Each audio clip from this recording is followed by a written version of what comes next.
if you talk to anybody in this conference and say when we were last burgled, just take it for granted they were burgled, because the majority of them will tell you when they were last burgled.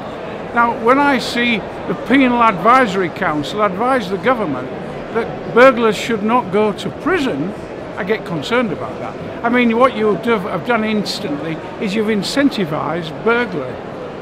The burglar has nothing to fear. He says, if I get caught, I get caught, but I'm not going to go to prison. So I'd like them to have another look at that. I would hope that we would make these, I use the word tow rags, you know what I mean.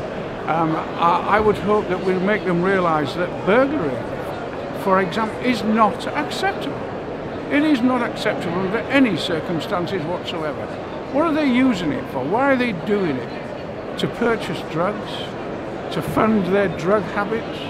We've got to get away from that. So I hope that we're going to have a more serious findings and more serious findings in the courts to those who burgle our houses. We need to think of better things to do with people who go off the rails. Definitely not send them to prison.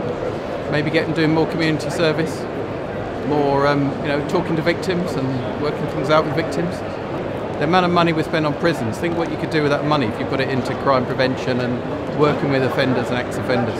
I do feel that judges are very lenient with severe crimes, and I think the general public feel a lack of support on these things.